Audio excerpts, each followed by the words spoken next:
Back when I was 16, I worked part-time at a small movie theater in a coastal town. It wasn't a glamorous job, but for a teenager, it was easy money. Most nights involved selling tickets, sweeping popcorn off floors, and waiting for the final screenings to end. One summer evening, I was working a late Monday shift. The theater was unusually quiet. By 1100 p.m., only 2 movies were still playing, and both were nearly over.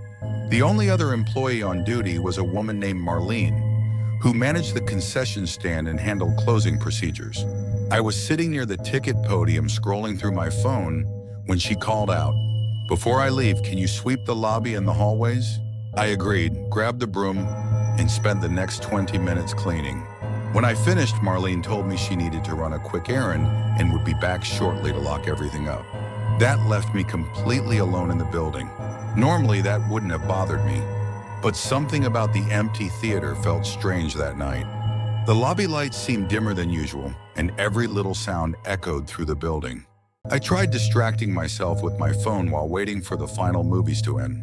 A few minutes later, the front entrance suddenly rattled open. The sound startled me. The doors should have been locked. I stood and stared toward the lobby entrance, expecting to see Marlene returning early. Instead, a man slowly walked inside. He appeared to be in his late 50s, wearing a weathered brown jacket and dark jeans. His face looked rough, like someone who had spent years working outdoors. The moment he entered, his eyes locked onto mine. I immediately felt uneasy. "Sorry, sir," I called out. "We're closed for the night."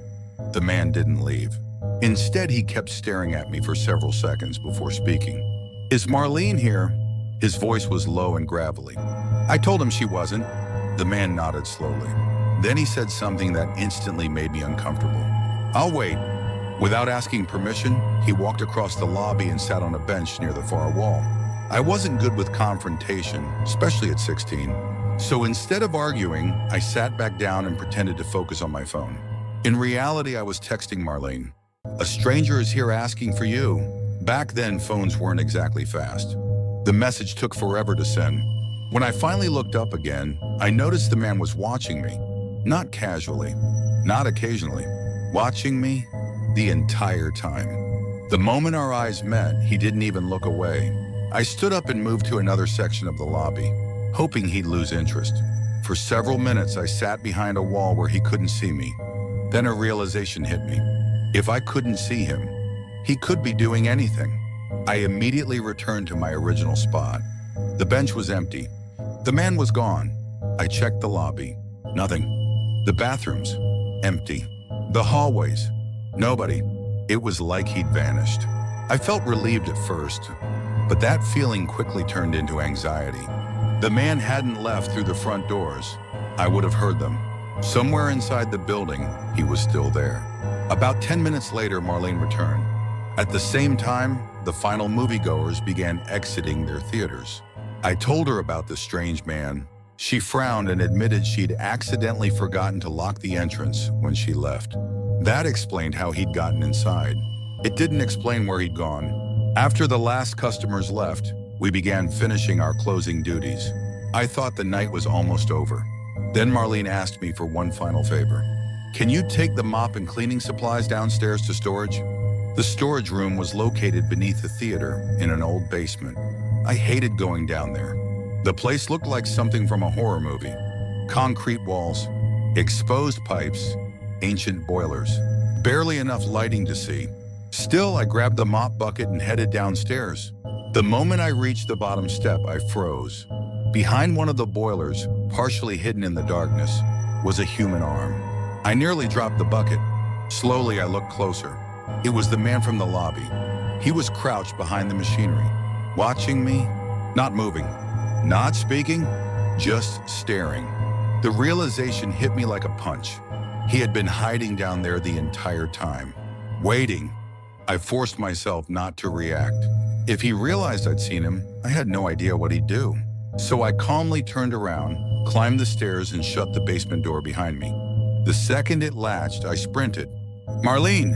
She immediately knew something was wrong. I told her exactly what I'd seen. At first, she didn't believe me. The man had supposedly left earlier. To prove it, she pulled up the security footage. What we saw made my stomach twist. The cameras clearly showed the man standing up from the bench and walking out the front entrance. But only seconds later, another camera showed someone slipping into a restricted hallway that led toward the basement. He had never left at all. He deliberately avoided the cameras. As Marlene watched the footage, her expression changed.